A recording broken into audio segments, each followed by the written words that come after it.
This is a man, he would order sandwiches, but he doesn't like bread very much. So he would get his sandwich, he'd take the lid off the sandwich, take the top, and he'd just pick the bits out of the middle, like that, and then chuck the bread away.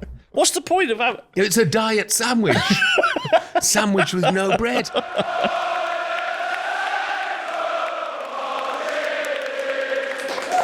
Thank you very much. Here we are for another edition of Early Doors. Matt Le Tissier, you are super pumped. I'm Tom Deacon. It's an absolute pleasure to welcome everyone for another episode. How are you? We're straight away a lot of energy. Oh, loads of energy. I played a lot of paddle tennis recently. I think I'm still on a high. Yeah, really. Are you playing good people? What's the level? Where are you at, Yeah, Matt? I played with a couple of pros a little while back. Okay. Yeah, that was amazing. Yeah. To play with people at the top of their sport and be that close to them. Some of the shots they were playing were just incredible. Yeah, stunning stuff. Brilliant. I still have to play. I'm still waiting for the sort of WhatsApp from you, Matt, to come along and play. But no, it's fine. It's cool. Listen, talking of incredible things that may happen, we move on to something that is, and that is the Knightwood Lounge at St Mary's Stadium. It's a great place to enjoy any of the matches for the remaining games of the season.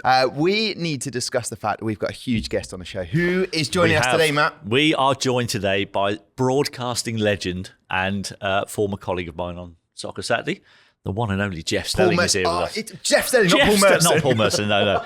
Definitely Jeff Stelling. Jeff Stelling. Way more eloquent. What a legend. I cannot wait for that. I've always wanted to meet Jeff. He's a top bloke. Yeah. 26th episode of Early Doors. And I'm not going to do the cliche joke that we didn't expect to be doing this. I know, but we got that far. 26th episode. So in Southampton player terms, just for everybody, that makes us Neil Moss today. He made 26 appearances for the Saints. Goalkeeper. Did he really? Yeah, for Saints. You played alongside Neil Moss. I did. He was a very good sub, Mossy. Just joking, mate. But no, and I say that lastly because my one abiding memory of Mossy, and he'll hate this, we were beating Coventry 1-0 at Highfield Road, and I'd scored an absolute screamer from about 30 yards and was looking like 3 I points. was going to be 3 points, hero of the game, the one goal in the match is a goal of the season contender. And then in the last minute, somebody had a shot, Mossy spilled it, and Dion Dublin tapped it in for 1-1. Gutted. Oh, my word. And bless you, Mossy, but you're a top bloke. Top bloke, Neil Moss. So it's the Neil Moss episode. Go and look back at that game maybe on YouTube if you get a chance. A big game in the FA Cup this weekend against Fulham away. I remember watching the draw. I was so excited. I was like, who could it possibly be? Fulham away. I've been along to Craven Cottage a few times. You got fond memories of Craven Cottage, Matt? No. Putney's a lovely area, though. No. You walk through the park to get to the ground. Yeah, I mean, it's lovely. It's a lovely place, but my memories are not very good of Craven Cottage. I didn't actually play against Fulham in the Premier League. I think they got in the Premier League just after I was coming towards the end of my career, and but we drew them twice in cup competitions. Yeah. In the maybe last or second to last season that I was here at Saints. And they were in a lower division at the time and knocked us out both times. Okay. Not particularly pleasant. I've just read there, don't mention it. Don't mention that. Okay, well, great. We'll be hoping for a better result, of course. But Matt, the big news, some people have probably heard about it, Legends match on Saturday, yes. 28th of March. And you are going to be, it says here, a player manager, Matt. So you're going to be managing. I'm curious to know straight away, what is your managing style? What are you going to be bringing? Have you thought about it tactically? Are you going to play 4 at the back? What are you going to do, obviously, Matt? I'm going to do what any good manager should do. Yep. And I will assess my squad because it's not all been chosen yet. Okay. We have a few names, but there's still plenty more to be added. So I'm going to wait and see what my squad is before I look at the formation I'm going to play. Okay, and you're about to say something sort of a bit maverick, like you're going to play positions where you think they're at their best? Well, I put people round pegs in round holes and square pegs in square holes. I think that's a good idea when it comes to being a manager. Okay, well, I look forward to this managerial style. And principals, are you going to be quite a strict manager? Are you going to be... No. No. I mean, my assistant or my joint manager is going to be Glenn Cockrell. Okay. So between the two of us, I think you could probably imagine the kind of style that we'll have. It'll be pretty relaxed. Yeah. You know, I mean, Glenn will probably have the beers out in the changing room. Obviously not me. That's not my forte. But No. I was quite relaxed as a player and I think I'd like to be known as a relaxed manager as well. 3 p.m. kickoff. I like the sound of this. Southampton being managed by Matt Le Tissier, Glenn Cockrell, the assistant manager. A nice, chilled, relaxed vibe. Any players that you can mention now that are going to be joining us? Well, I'm really looking forward to managing the likes of Jos Højveld, Jose Font, Ricky Lambert, Andrew Sermon. So we've got some young legs in there as well to compensate for the slightly older, chubbier members of the team. You've got goals straight away. Ricky Lambert. It was his birthday not that long ago. And then you got Andrew Sermon delivering the passes, and then what a centre-back partnership right there. Matt, this is going to be exquisite. Looking forward to it, and I think we may even have one of the members of the 1976 FA Cup final squad actually taking to the field for a few minutes at the end of the game as well. No way. Say no more. I'm sure there'll be more details to be announced on that. If you want to go, it's going to be a great vibe, great energy here. Southampton versus Manchester United, Saturday, 28th of March, 3 p.m. kickoff. You can get your tickets for that Legends match at southamptonfc.com. Right, myself and Matt are going to adjust. You can see me. I'm adjusting. You are adjusting. And it's Jeff Stelling's on his way. I thought you had pulse. We're going to take a quick break, and then when we come back, we'll have Jeff Stelling on Early Doors.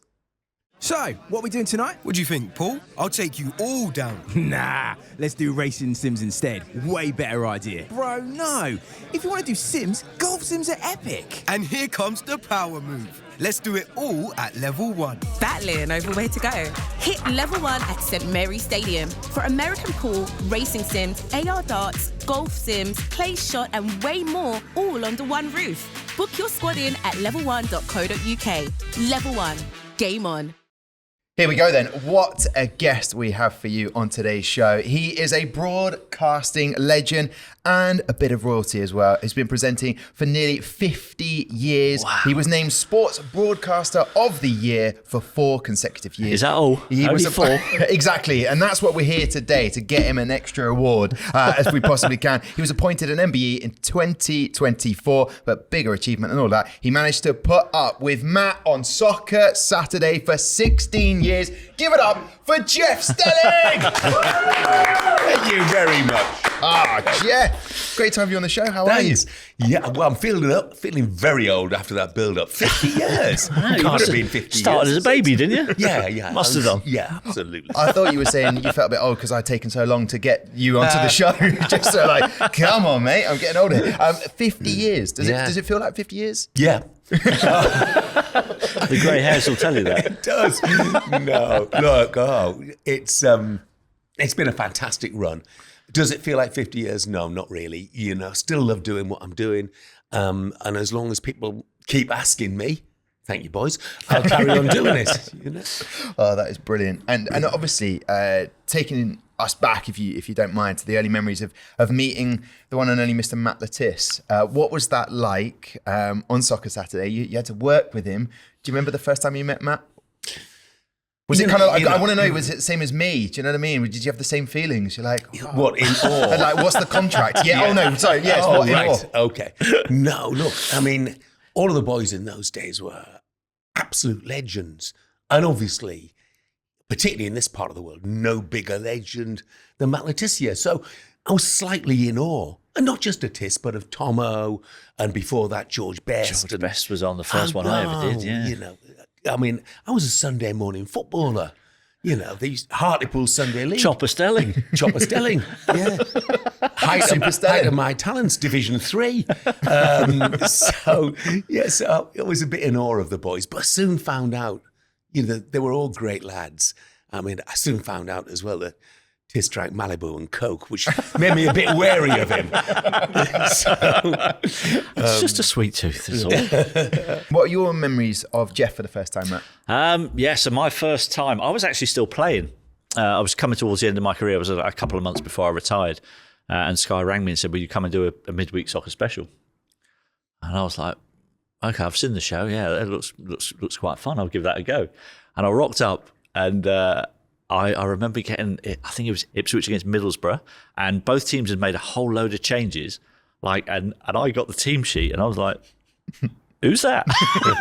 and Middlesbrough had about 6 people on the bench, and I'm going, nope, never heard of one of them. Yeah, I was like, this could be interesting. But I loved it, and I think for me, going into like television, I was kind of fairly comfortable doing interviews after games and all that kind of stuff. But then to have kind of live television, it was a little bit daunting to start with. But he made everyone so comfortable. And, you know, it was just that George Best was on that show. In fact, I'm just cleaning out my house at the moment, right? I'm moving house. And I found my first ever stat pack, right? Because we get given the stat packs. And my first ever stat pack, I got everyone to sign. Oh, wow. So I've got your autograph on it, George Best's, and I think it was Frank might have been on there as well. I've got, and I was like, oh, man, that's amazing. Yeah. And that's like 24 years ago. I can't believe where that time's gone. It's just incredible. But watching him, he was a master of his trade. Yeah. Honestly, the stuff that goes on in his earpiece, how he multitasked the way he did. When people tell you men can't multitask, I just go, look at that man on a Saturday, what he used to do. You've not met Stelling. I had a lot of years of practice in fairness. The thing about Matt coming on midweek soccer special, we used to try different people. And a lot of the time, you take them out of their natural environment, which is football pitch, and then they can lack a bit of confidence. It wasn't an issue with him. I don't mean that in the nicest way. No, I didn't mind. Cameras didn't bother me. Yeah.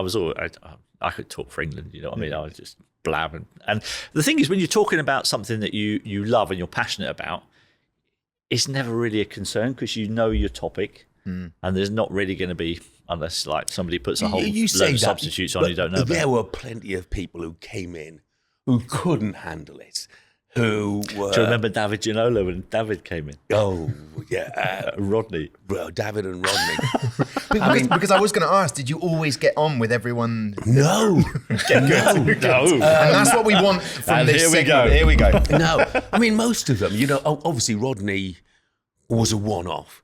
And he could be exceedingly difficult if he wanted to be, which was most of the time. So you'd start the show, and I would say, we'd have the first topic, whatever it might be. And I would say, what do you think, Rodney? And he'd say, why are you asking me? And I'd say, well, because you're on the panel. And he said, well, why don't you ask somebody else? I said, well, because I want to ask you. And he said, well, I think you should ask somebody else. I said, Rodney, do you get paid for this? And that would be the first exchange on a programme. And you thought, this is going to be a tricky day. And then when David came in, David Ginola, I mean, David obviously is a showman. He's very outgoing. Whatever John Gregory said, he wasn't fat. And he would come in. And I remember one occasion, he was always charming. He was charming to the women in makeup. Lots of kisses on the cheeks and things like that. They all adored him. And we were on an open plan set. So everybody in the Sky Sports News studio could see exactly what was going on. One day, David arrived late. I think he was sitting in his car, to be honest, just waiting for the last minute. And he came in, and rather than get changed in the changing room, he got changed on set. Sure. So shirt is off, bare torso there. People's mouths are hanging open in the background. This amazing physique. It was very like Tiss's. And Rodney was on the panel, and Rodney was watching, and I could see gradually just steam begin to appear out of his ears, because Rodney, in his view, and rightly so, was the star of the show. Yeah. But David wasn't having anything like that. So we started the show. And Rodney, I've asked him the question, and he does his usual thing of trying to pass it on to somebody else. And he said, what do you think, Dave? And David said, it's David. He said, keep your hair on, Dave. So anyway, this sort of animosity grew as the show went on. And I swear to you, by the end of the programme, they were sitting next to each other, but back to back, looking in opposite directions. And as we left the set that night, I was walking off set with David, who's a lovely guy. I really like it with Dave. Yeah. And David said to me, he said, Rodney, he is not a nice man, is he? And I found it hard to argue Marshy's corner, to be brutally honest. I love that. But that's what we loved watching, is that, you've got popcorn there, like your characters, yourselves, bringing on your sort of enthusiasm and whatever. But you managed to create that sort of look like a nice bond and a camaraderie, which we loved. you made it look really easy, Jeff. I'm gonna compliment you now. You made it look incredibly easy. What were the challenges of your role? You're keeping them in check, checking in on the scores. You're hearing regular updates of where the goals have come in at. So what were the actual challenges that you faced? The challenges. I can tell you one. Okay. Go on. I can tell you one of the things that I noticed about you. One of the challenges you had was the importance of certain games when issues were happening. Yeah.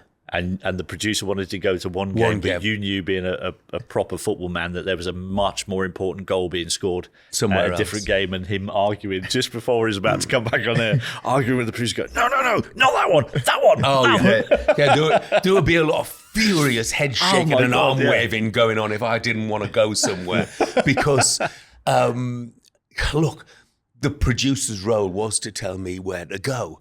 But I wasn't having that some of the time, because I knew the significance of goals, I think, right throughout the divisions. So if there was a goal in League Two, often the producer, depending on which producer it was, often the producer wouldn't realise the significance of that because they were Premier League fans, they were Tottenham fans, for proper football fans. Yeah. So I wanted to make sure that we gave sort of relatively equal weight to goals in all the divisions. So that was an issue. The biggest issue was just getting enough knowledge. So, I mean, I would spend literally, it got longer and I would spend days preparing stuff. I always made a point of telling people if I was out on the after dinner circuit or things, I couldn't possibly do anything on a Thursday or Friday because I was too busy preparing for the show. And it gradually got to the stage of pretty much as soon as the show is finished, you start preparing again. So you'll watch Match of the Day. So you'll watch the live games on a Sunday. And then you'll start doing your stats on Monday, Tuesday. And it got ridiculous, It got to the stage where there weren't enough days in the week. So that was one of the difficulties. Because you're trying to be almost like the oracle. You are the funnel between telling the fans who aren't at the game what's happening. You're just across everything. And every football fan knows more about their team than you do. Yeah. That is guaranteed, no matter how much work you put into it. So you have to make sure that the facts and figures, the stats that you have got about their team, they're not as extensive as the football fans. You have to make sure they're right. Yeah. Because, boy, will they jump on you get the bassett, if they're not. And what would you notice would kind of be the biggest differences between when you started 94 to when you left in 2023? Did it change much, the show? Yeah, my appearance changed a lot. Appearance fee? Sorry, no. Grey hairs. Once I stopped dyeing it, anyway, the grey hairs appeared. He's finally admitting to that now. That's all this time. That's an exclusive. Yeah, a little touch up from time to time. It was almost like shoe polish, to be brutally honest. And I put on a lot of weight. I blame the stress for that. And I was just sat next to me and Merce. Yeah. So, did it change? If I look back at those early shows now, I'm sure we would see humongous changes. Well, one of the biggest changes, actually, from a viewer's point of view, was in the early days, there would be, I think, just one or maybe two lines that you could see on the video printer. And that became 4 lines. And during commercial breaks, that would disappear completely. So you came back from a commercial break and your first job was catching up with absolutely everything that being on the video printer because people had missed it. But then Vic Wakeling had the idea that actually during commercial breaks, let's leave the video printer there so people can still see what's going on. It was a genius idea. Yeah. And we thought that maybe advertisers would get upset that they're losing part of the screen, for their advert. But we all know what would happen in commercial breaks. People would go out and do whatever they had to do, get another beer, get a cup of coffee, get, something to eat or whatever. This meant they stayed there because they could still see the video printer. So advertisers were absolutely delighted about it. So that'd probably be the biggest change. And with that change, did that force absolutely no toilet breaks for you, Jeff? No, it was okay. You had to time them. Okay. Yeah, and in fairness, I always tried to time my toilet. The last toilet break was 5 to 3 because you knew in the next couple of hours, you're right, you couldn't turn your back because something would have happened and it would be there and gone, into the ether, and I'd have missed it. So. But also at half time, you didn't have a chance because half time you were running through all the half-time this lot would all scores. scuttle out. We'd be off. And I could see them disappearing in the grafted background, and they'd stand in the corner gossiping, and Merce would have a baguette in his hand, spitting pieces of it out everywhere. Guys, we're trying to work here. And you just carry on. I mean, sometimes when we had that open plan studio as well, you got noise in the background and people were working on Sky Sports News. And I remember one day, it was Grand National Day, actually, and they were shouting to whoever was in front at the time, and I stood up during the show live and said, "Shut up, for God's sake, shut up!" Anyway, they shut up. Yeah, I'm sure they did. And the guy who was the biggest I was a bit culprit. scared there. as well. Yeah. Well, the guy who was the biggest culprit came up and apologised afterwards. I felt really bad. Really bad. But a I little bit shouted at him live on the air. There's a lot of power there. Yeah, I thought I'll do that again. Because I was really teeing you up there because of that banter that you have with Matt, Jeff. I said was the main difference between 94 and 2023. It must have really improved 2020 when Matt sort of parted ways. It must have been a bit more calmer around the place. It's a bit more harsh. Yeah, well, It's a bit harsh, I was just isn't it? reading the script here. You didn't write that question, did you? No, I not? didn't write that question. I was just seeing what happened. What I'm doing is creating. Sorry, Matt. But it must have been a change to not have Matt. That you've grown such a big friendship. Well, it wasn't just me. It was Wasn't three of just us all him, in one go. Yeah. It was Man City losing their entire midfield 10 days before the start of a new season. That's what it was the equivalent of. And I feel like Kevin De Bruyne now. Which is in the south coast of Italy and Napoli right now. yeah. But it must have been such a change. And It was a massive change. I mean, look, we'd known each other for years. So we had that rapport. The sort of Mickey taking that we mentioned earlier on. I mean, I don't like to mention this when we're here, but I remember the Friday evening Saints conceding 9 at home. And you didn't need to do that. No, You didn't need to do that. Well, I know, but Here we go. But Tiss, obviously, Tiss is going to be a prime. I can't wait. I can't wait for the show. Yeah. Because I know Tiss is going to be sitting next to me. Yeah. And that is absolutely fantastic. And of course, we talk about it. First of all, you tried to deflect, didn't you? I did try to deflect. Yeah, was it You the said World something Cup? about the squad, and I went, England did really well in the rugby that Yeah, he day. said, why are we talking about Southampton? He said, it's the Rugby World Cup semi-finals, and he said England have, have just been beaten. Was it 7-6 or New Zealand have won 7-6? I said, isn't it amazing, Tiss, anyway, that New Zealand have scored fewer points than it was at Leicester scored against you last night. Brutal. It was brutal, but those were the days. And what people didn't realise was that you couldn't just take Tiss away, and you couldn't just take Tom away, and you couldn't just take Charlie away and replace them with anybody, regardless of how good they were, because you could not have that rapport. That took years. Years to build that friendship, years to build that relationship. So whoever came in, it wasn't going to be like that. And it wasn't.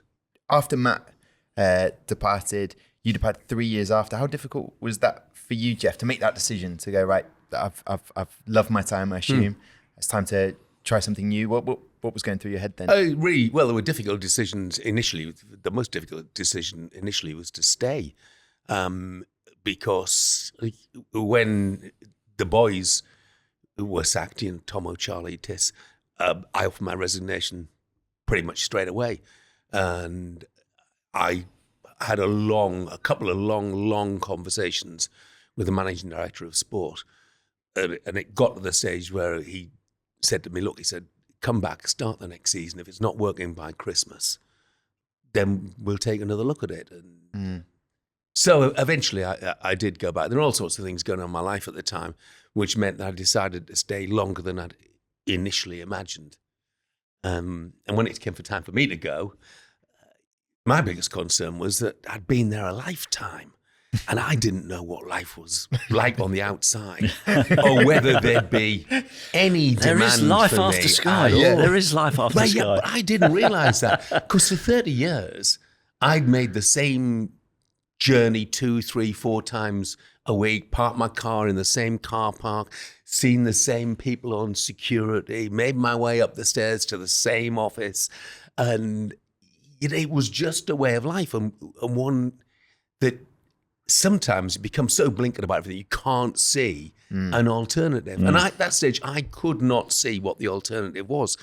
But the way I saw it was eventually things had become, in my view, just for me, so intolerable that I didn't want to carry on any longer. It was, as I told the management at the time, making me feel pretty unwell. And my family were keen that I stopped. And I thought, well, if I do stop, and there is nothing on the outside, I can just retire. And that'll be fine. But as it happened, it's been busier than ever. Life became crazy. I look back at the Soccer Saturday days and think, oh, God, what a relaxing time that was. Really? That's after all the things you've said. That's quite brilliant to hear. I mean, for what Jeff has done in the industry and for how good he was at his job, he was never gonna not be busy when he left. And I think that tells you a little bit about him, that he's very humble about his job that he's done, and how he doesn't think of himself as this big superstar and I can just get a job. I think that attitude there tells you a lot about what he's like as a bloke as well. Well, that's very kind. I'm neither big or a superstar. In the broadcasting industry, Jeffrey, you are a massive superstar, let me tell you that. Jeff, I want to talk to you a little bit about what you're up to now. TalkSport breakfast on a Monday and Tuesday, working with that Scotsman, Mr. Ali McCoist. How did that come about? Coistie's wonderful.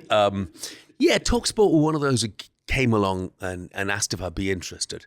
And actually at the time, I feel really bad about this, but I'd agreed a deal with 5 Live.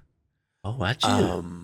And then at the pretty much at the last minute, somebody from TalkSport rang me and said, well, why don't you come and have a chat with us?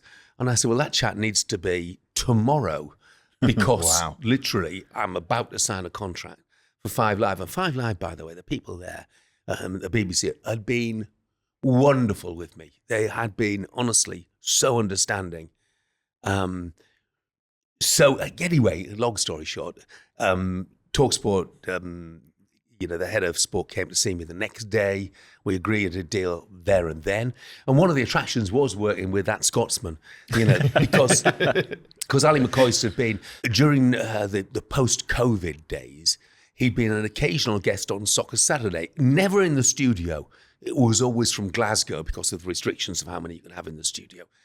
And Coistie and I hit it off straight away, even from that sort of 300 miles apart distance. So the appeal for me was working with Coistie, which is why I decided to go there, why I wanted to do the days that he does. He does an extra day to me, but Mondays and Tuesdays. What I didn't realise was that he is the busiest man in the world. And a lot of those Mondays and Tuesdays, he'd be in Hungary or Italy or Scotland or Liverpool, anywhere but the studio. Yeah. So TalkSport, Mondays, Tuesdays, just very occasional Wednesdays. I've been doing a theatre show with Bianca Westwood, one of my former colleagues, somebody else who left at pretty much the same time as we did. So we've probably done close on 100 theatres, I would think, over the last couple of years. So that's up and down the country. England, Scotland, Wales, hoping to take it to Ireland soon. I've got a podcast starting. I've already done a podcast for a couple of years, but after a year or so's break, we're going to start a new one again a little bit later in the year. Never ending. And he's got to look after his farm at home. Really? Although the animals farmer Stelling here your animals have dwindled. Kind of dwindled in numbers. They have dwindled in numbers. Yeah, its peak. Just let people know at its peak. What did you have? At its peak. Okay, let's get this right. 3 dogs, 9 cats. Work on the outside animals first. Then we had chickens. We had about a dozen chickens at the height of it. A couple of guinea pigs. 3 guinea pigs, actually. A rabbit at one stage. Indoors, one of my sons had a lizard. What do they call it? I can't remember the name of it. It's a big lizard anyway.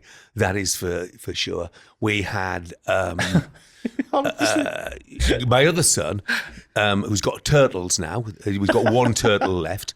But he also had, as his idea of pets, stick insects and hermit crabs. Now, the problem with hermit crabs is the clue's in the name.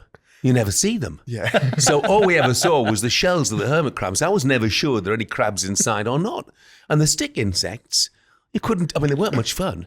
You couldn't tell whether they were alive or dead. They just looked like sticks. So it was a real menagerie. But we're down in numbers now. We got one elderly dog left. We're down to 6 cats. One of the cats, he decided, I've had enough of this. And he just made off. And he went to live with a neighbour. Oh, no. Oh, yeah. And he's Fed still... up. Lack of attention. Lack of attention. Yeah. He said, too much competition in here. Yeah. I'm going to live with this neighbour. They only got one dog. This is why he's still working so hard. He's got to it's feed all all paid. this lot. Oh, Jeff Stelling, E-I-E-I-O. seriously. That is not a joke either, because you might think cats, you just give them cat food. Not a chance. They all Not in like the Stelling different house. things. So one of our cats, actually, the one that is named Dave Challoner. You never thought this No, I didn't know it was interview going this way. direction, did So you? Dave Challoner is named after the Stockport County manager. Yeah. He's formerly the Hartlepool manager. He will only eat chicken, but he'll only eat fresh chicken. If the chicken you give him is more than a day old, he's not having that. I want chicken that's fresh off the bone. Wow. And by the way, is high he's named maintenance. after Dave Challoner. He is shaped like a football. This is the cat Dave Nothing wrong with Challoner, that. not the manager Dave Challoner, by the way. So anyway, I can they see why it all was want different things. I could see why it was a relief to go into Sky and work with the lads and Yeah. just chill out. You didn't have to give any of them chicken. Oh, look, they all wanted different things as well. We did get through some calories, to be fair. Oh, man. Because Matt told me at one point he had food next to him that he could just tuck into. I used to have, they, Did used you to have do, that? they used to do magnificent chips at Yeah. Sky, like this lovely, and sort of get ketchup. And they used to give you this massive carton. I just used to sit. Did you get that, Jeff? Were you allowed anything? Yeah, next to I you? was allowed something. Normally, I'd just sort of nibble at a sandwich or Jeff, something like that. here's I what didn't really have too much time. He didn't like. This is a man. He would order sandwiches, but he doesn't like bread very much. So he would get his sandwich. He'd take it. He'd take the lid off the sandwich, take the tops, and he'd just pick the bits out of the middle like that, and then chuck the bread away. What's the point of that? It's a diet sandwich. Sandwich with no bread. I used to think everybody ate their things like that. But when you have things What like do they call it? A naked burger. You just got no buns. Exactly. Yeah. Exactly. There are certain ways that I found out when I started to talk sport, by the way. Coisty eats things the same way as me. Oh. So we were talking, as you do, on a sports show about what your favourite sort of biscuit is. And I said, well, mine is a Kit Kat. And he said, mine too. I said, yeah, but you won't like the way I eat Kit Kats, Coisty. Oh, here we go. And the only way to eat a Kit Kat is you get one of the wafers, break one of the wafers off, and then you bite the chocolate off the outside all the way around until you've just got a naked wafer left in Wow. the middle. That's a lot of work. It's a lot of work. Then lot of Coisty said, enjoyment. I do the same thing. No way. I said, no way. I said, he does. Wow. How do you eat your Kit Kat, Matt? Straight in. I'm not nibbling nothing. I was expecting you to have maybe something similar in common between the two of you, but there is actually. I've worked it out. You were both had something to do with Countdown. Oh, yes. Didn't you, We gentlemen? did. Yeah. We did. You hosted it for 3 years, Yeah. Jeff, and Matt's been on the show as a contestant on Dictionary Corner I've been as well. twice in Dictionary Corner and once as a contestant. Yeah. How did you do as my a contestant? First time, my You did first well, time, didn't you? I did. I won 3. Yeah. Yeah. But my first time ever was when Jeff was presenting, because I was like, I've watched this program since I was a kid. I think I remember I watched the first ever episode of Countdown on Channel 4. First program ever aired on Channel 4. Just in case you're in Good a fact. Good fact. quiz. I wasn't presenting it then, No. by the way. No, It was no. a long time ago. No, it wasn't. That was Richard Whiteley back in those days. But I was just like obsessed with the program. So I watched it for years and years. And when he was like the presenter, I was like, oh my God, he's presenting my favourite program. I was like, Jeff, have a word. Come Yeah, on, get me on. Get me on. Yeah, So he we got were me keen on. because one of the things when I first went there was, Ian and I had watched the programme lots. And obviously, I was starting to present. Rachel Riley started at the same time as I did. So it was all changed there. And I wanted it to be slightly different in the profile of guests, because they'd used the same guests for years and years and years. And some of them were brilliant and some of them were not quite so brilliant. And I thought, well, we could update it, we could modernize it. And obviously my background was in sports. I wanted some sports people to come on, hence Tiss. People like David Lloyd Bumble, Michael Vaughan came on. There were lots of ex-players. Delia Smith came up one day. There were lots of sporting connections. So I was keen to do that. Yeah, and Tiss was one of the first. It's still one of my proudest achievements to date on Countdown, was when there was a numbers game and none of the contestants could get it. And Jeff threw to Rachel Riley and she went, no, you have to give me more time, Jeff, I haven't got it. Yeah. And Jeff was about to move on to the next round and I was like, I've got it. You think I've got it, Jeff? And he was like, really? Yeah. I'm like, yeah. So yeah, I got a numbers game that Rachel didn't get. Tiss was the second most successful footballer ever to appear on it. The second most successful. Ooh. Clark Carlisle was the first. Oh my God, he was. He loved it, didn't he? Brilliant. Yeah, he's very good. He was brilliant. So Very he good. started sort of halfway through a show, and we used to record 5 in a day, and this was going to be the last show that we were recording that day. But if he won it, he had to come back the next day when we were recording the next set of shows. And of course, he was at Burnley at the time, and he was due in training at Burnley. He trained that morning, and then he'd come up to record the show in the afternoon. But if he won on the last show, then he would have to miss training the next day. And lo and behold, he did. Yeah. He won the last show. He came back the next day. Brilliant. I said, what did you say about training? He said, I'm not too well today.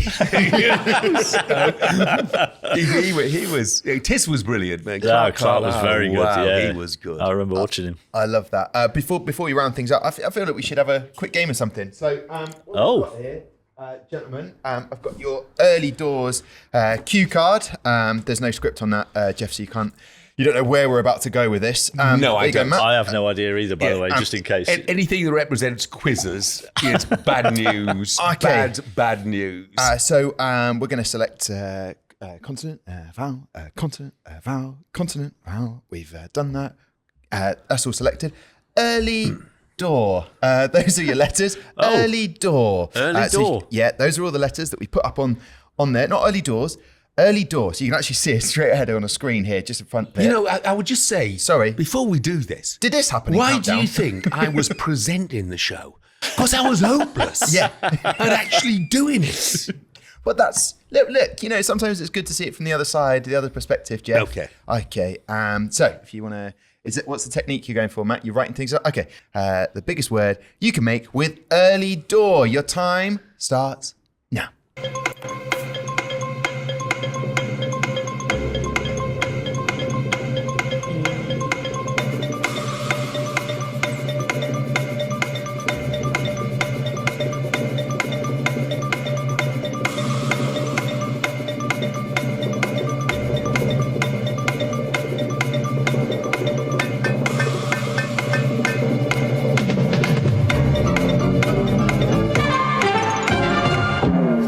That's time. Sorry, I was doing my Jeff impression. That's time. Right. Who's I go to first? Matt. I have a 7. No. A 7. Jeff, what do you have? Well, I've got a 6. I've got a dodgy 7. Okay, got a dodgy 7. Go for the dodgy 7. Okay, the dodgy 7 I've got is re-drool. You know when you drool? You can drool and then you do it again. I think we should allow that. Okay. What have you got? Re-drool. I have orderly. Ooh, that's very nice. Look at that. Oh, magnificent. 7. Magnificent 7. Draw, 7 each. You can't. I would have taken the 6. I went for dearly as the 6, but, it's pretty straightforward. Oh, you could be a drooler. Can you be a drooler? As opposed to re-drool, you can be a drooler. Yeah, you can have that. You can tell he was on Dictionary I Corner. got the RE at the wrong end. Yeah, that's it. Well, there you go. Fantastic stuff. Very orderly game played there. Jeff, Is there good. actually a 9-letter word you can make from that or not?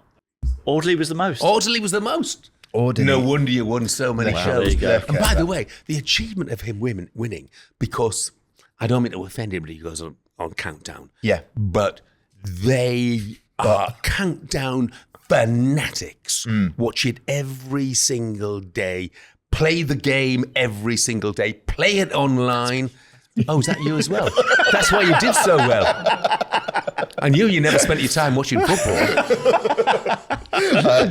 Jeff, it's been so much fun to have you on Early Doors with the S. But just before you go, maybe a favourite highlight of your time doing Soccer Attack with Matt Le Tissier, or maybe a game, or it's just that moment. You know, it's the Jeff Stelling guest of Early Doors, so it is about you. Oh, there were some great games. I mean, I very much enjoyed when Tiss was covering Liverpool against Barnsley in the FA Cup. And Barnsley, it was 1-1, and Barnsley should have had a penalty, shouldn't they? Oh, my God. Should have had a penalty Martin just Atkinson before bowled the it. end.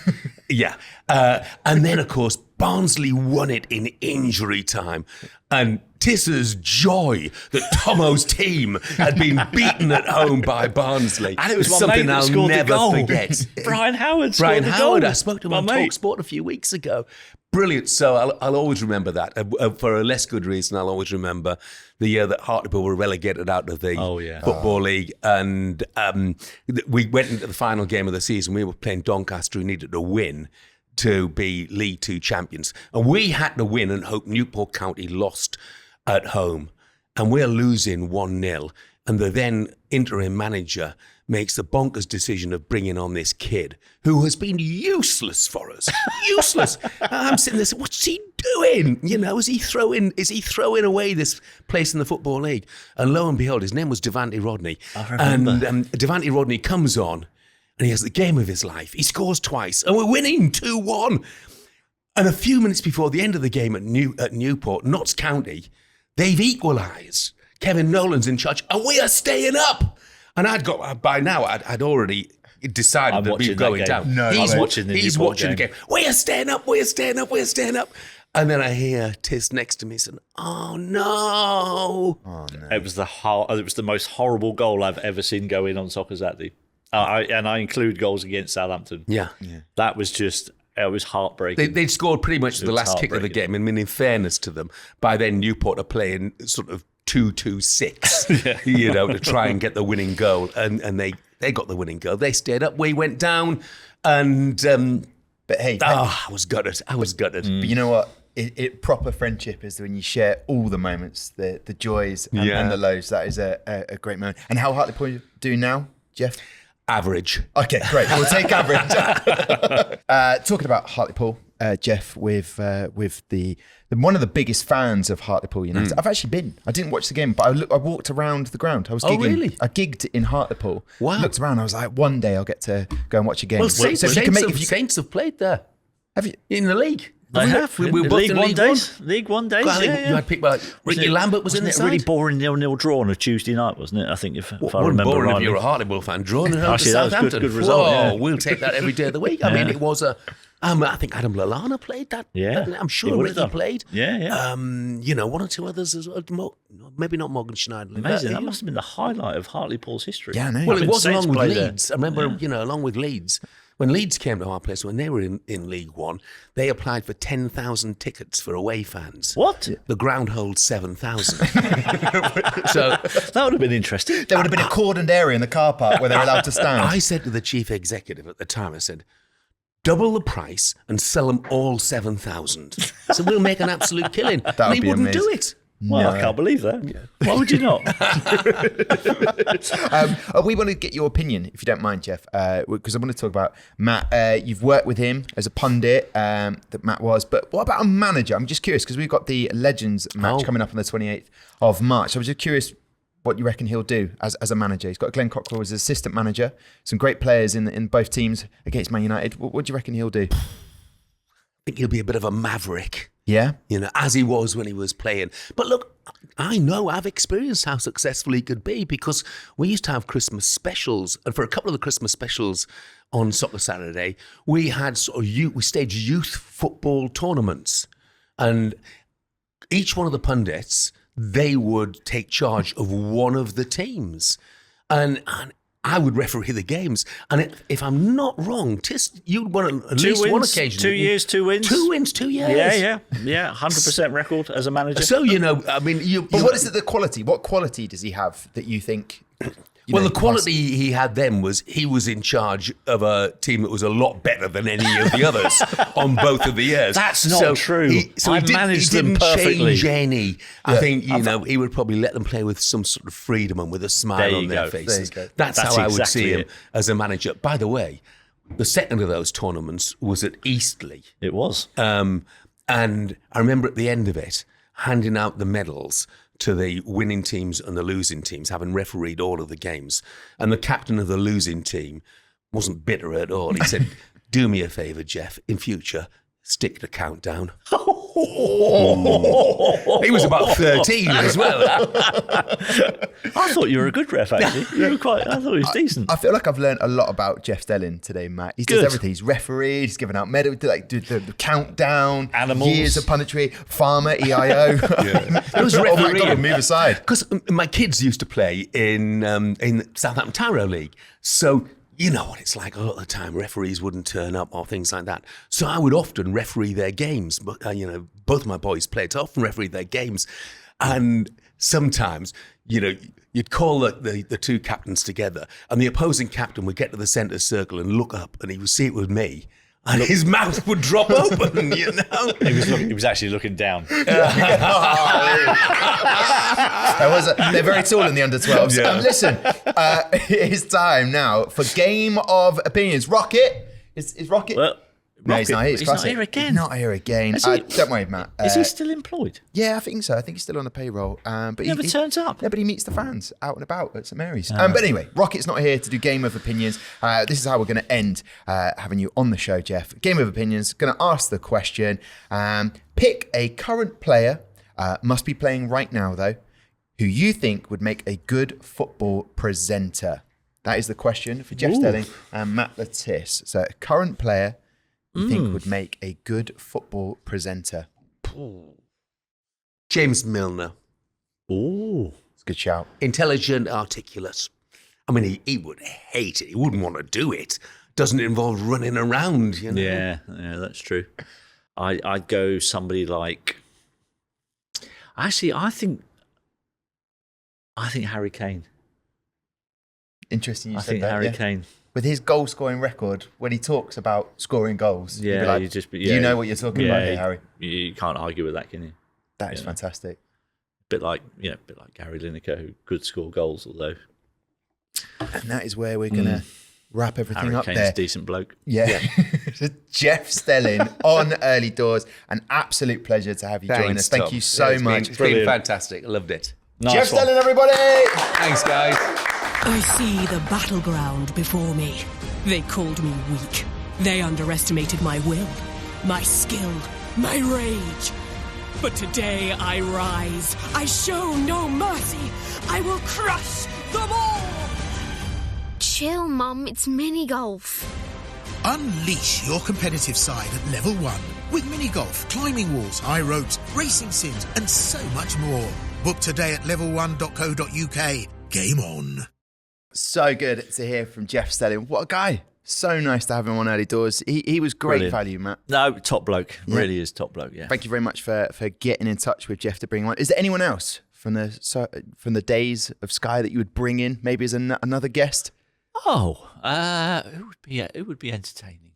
I know, I've thrown you on the spot there. I mean, Merce would be entertaining. What would he talk about? Might need a translator. But he did also play a season for... yeah, exactly. So that's no. We are going to move on now to the Vault, favourite part of the show, because we get to look back at a classic game. And Matt, I think we've picked one that you're going to particularly enjoy today. Let me take you back to the 1994-95 season. It's Southampton versus Tottenham at the Dell, and it turned into a bit of a goal fest.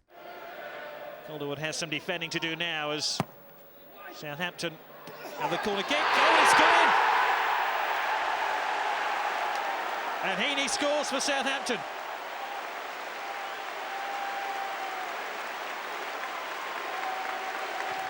Just the merest of flicks by Heaney, which sent it spinning past Ian Walker. This is one for Sheringham to chase. Grobbelaar's straight outside his penalty area, lost the ball, and Teddy Sheringham, the birthday boy, makes it 1-1. That has to go down as an error against Bruce Grobbelaar. Rosenthal, he thought about the shot, it's through to Klinsmann. Oh, what a goal! Jurgen Klinsmann scores for Tottenham, and Spurs have come from behind now. Shipley. Oh, Southampton are level. It's Matt Le Tissier, and it's his first goal in 7 matches. Matt Le Tissier scores his 5th goal against Spurs this season. Heaney. Oh, there's an option here for Southampton, who are back in the lead. It's Matt Le Tissier again. He just loves scoring against Tottenham. 6 goals now against them this season. Klinsmann, Bobby! Oh, he just couldn't find an opening. This is Rosenthal, though. Grobbelaar's lost it, and do we have another goal? Teddy Sheringham scores.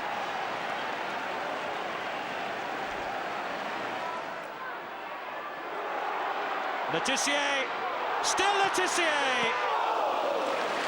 It would have been one of the goals of the season had he beaten Ian Walker then. Heaney's cross, just about got clear. Another goal! Jim Magilton! It's 4-3! Le Tissier, incidentally, has been named man of the match. Now is there an equaliser here? Sheringham. Klinsmann's in there. Oh, what a save by Grobbelaar! And the goalkeeper, who could well be pointed at as giving 2 goals away, saves Southampton here. It's all over. Southampton move outside the relegation zone. And it's been earned with 2 marvellous goals from Matt Le Tissier, who gives it the thumbs up. Matt, how enjoyable was it to watch that back? Even giving a little heart. Hey, Mum. Hey, Dad. I know, it was yeah, lovely. it's lovely, wasn't it? Yeah, that was kind of up there with one of my favourite games of my career. We were obviously in a lot of trouble that season as well, and that was a nice big victory, which I think if you heard it on the commentary, they took us out of the bottom 3. But I had a really good season that season against Spurs because I scored 6 goals in a season against them. We played them every week. I know, we played them in the Cup twice, obviously, so there's 4 games. But interestingly, 3 of those 6 were penalties, and Ian Walker got his hand to all 3 of them. But because they had so much pace on them, he couldn't stop them. He couldn't stop them. Sorry, Ian. Best luck next time. That's fantastic. 6 goals that season against Tottenham. And they were a good side. Jurgen Klinsmann scored. Oh, yeah. Sheringham got a brace in that game. Yeah, that was a very, very attacking Tottenham team, and it was no surprise that it was a bit of a goal fest because we liked a few goals as well. Yeah, definitely. We liked to ship a few as well. Yeah, there was. I don't know what we mentioned Neil Moss at the start of the show, but what was Bruce up to at the beginning? I'm not sure that first goal was a little dubious. What are you doing, Bruce? Just pick the ball up, mate. Yeah, just dive on it. But that was fantastic. And then Neil Heaney with a goal. What was Neil Heaney like? He seemed like a zippy player. Like Neil was good. Neil was a handful. When he was on song, and he was quick, strong, and he's very 2-footed as well. He's one of the best 2-footed players that I played with. And yeah, I think he did a really good job for us. He was a bit of a lunatic in the change room when he'd had a beer. But yeah, he was a great lad. Talking of which, a bit of a character, I'll say, Jim Magilton, formerly a guest on Early Doors. It was a pretty sweet finish. He even mentioned he didn't score that many goals for Southampton. No, he didn't. But that one was that left foot was come flush. As soon as it left his boot, it was one of them. You just went, "Oh yeah, that's in." Absolutely Thanks class. very much. Absolutely class. What a winner from Jim Magilton. And can we talk about Neil Shipley? Does it count? Because you had the corner for Neil to score, which doesn't count an assist because Maddison got on it. But what about the Neil Shipley? Does it get an assist for that first goal? when the throw-in got through to him and he just let it go. Yeah, he just missed the ball. He just missed it. Yeah, no, he's not getting an assist for that. Fair enough. Definitely not. I'm not sure if VAR would have allowed the goal though. I don't know if you saw. I just carried him a bit out the way, mate. Shoved him about 3 yards back and smashed it in the near post. And were you starting the Kyle Larin phase of having a guard on the hand? Because you seem to have a hand guard on it, which obviously now Kyle Larin scoring penalties. He's sort of in the mould of Matt Le Tissier. Was that? Did you start that trend? Not really. What was going on? I think I'd broken a bone in my hand in a previous game. Yeah. And so that was why that was on there. That was quite painful actually. Yeah. What a legend for playing on. And do you know what? I didn't even know I did it. Yeah. This is a true story. So I think it was against Newcastle, and it was an evening game, and I kind of in the change room after I was like, oh, that's a bit sore, but I didn't think anything of it. Went to bed. Next morning, I'm going to play golf. Yeah. We got the day off, so I'll go play golf. So I rocked up at the golf course, and I'm driving I didn't have an automatic car at the time. I was driving a manual car, and so it was this bone in my left hand here. And when I parked the car in a car park, I then went to pull the handbrake up, and as I pulled the handbrake up, the handbrake had obviously gone into my hand here. Okay. Yep. And I've gone like that. Yeah. And the pain that just went through my hand was the most excruciating. And I was like, oh, something's not quite right there. No. And I'd broken a bone in my hand, yeah. Ironically, you nice. pulled on the handbrake and your hand had broken. Absolutely. That's exactly right. And I didn't play golf that day because it was that painful. Matt, Saints finished a dizzy height of 10th. We did eventually, yeah. We had a strong finish that year. Which was our highest Premier League finish during your time at the club. Where does the 1994-95 season rank for you? You said it was one of your favourite games. Maybe the atmosphere? It was probably... was it my favourite? It was my highest scoring season, so I got 30 goals that year. Although in the league it wasn't. I think I had 20 in the league and 10 in the cups. Yeah. Previous season I got 25 in the league, so I think 93-94 probably just eclipses. But 94-95 was when Ronnie Eklund was here, and that was one of my favourite times of playing at Saints because of my partnership with Ronnie. Yeah, well, a great time. Thank you very much for sharing. And thank you for a brilliant vault there. Some fantastic goals. Now, I feel like in a technical term, we've buttered you up. You're in a safe, happy place right now, Matt. Thinking about some fun times, not about the handbrake situation, but it's time for taking on Le Tissier. Definitely top 3 for me on Early Doors this segment, because the score is currently 8-7 to you, Matt. What a turnaround this year has been. You're taking on the fans in a quiz-based game, and you were really under the cosh, but now you pulled it back 8-7. What does it feel like, Matt? I'm quite pleased because I was trailing by some distance. And I've been very proud of my comeback, and whatever happens from here on in.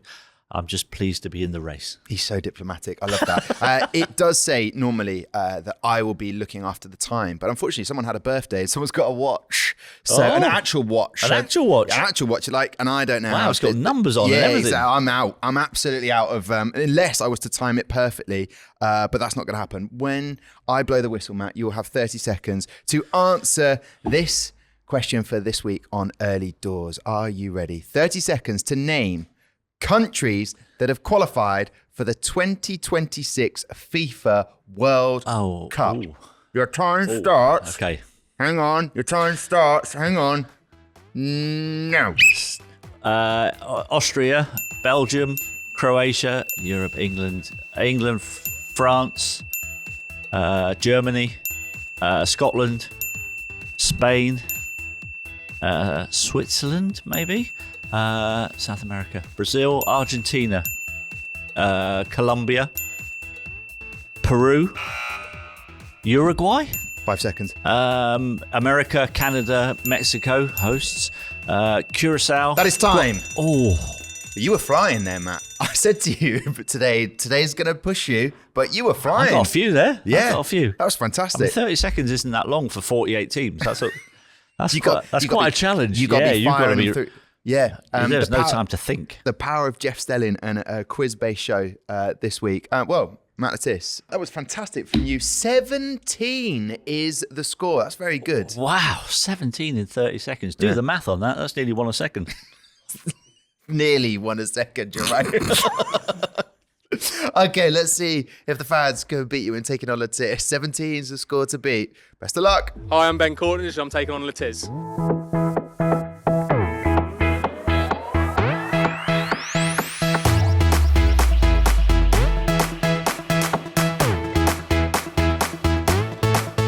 Argentina, England, Croatia, France, Germany, Brazil, Uruguay, Nigeria, Cameroon, Ghana,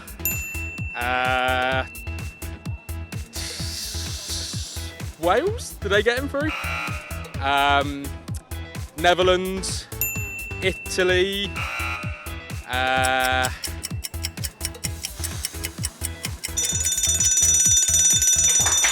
Matt, well Come done. on. Congratulations. There was a moment where you looked panicked. I mean, he got like 6 in the first 5 seconds. He I was was like, flying. whoa, that is 1 a second. Yeah. And then it sort of slowed down. Yeah. Hard though, because a lot of the time for taking on Le Tissier, there'd be about 3 or 4 mates joining. So Yeah, that was fair play. that was tricky. Yeah, for him to have a go on his own, that was a good effort. 1-on-1 Good effort. there. 9-7. We end on early doors today, Matt. Fantastic stuff. What a show it was with Jeff Stelling, top lad. Thank you very much to Jeff Stelling for being on the show.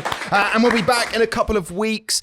Jason Dodd will be joining us. Go on, Doddsy. And enjoy this weekend's FA Cup match if you're going. In the meantime, all that is left to say is...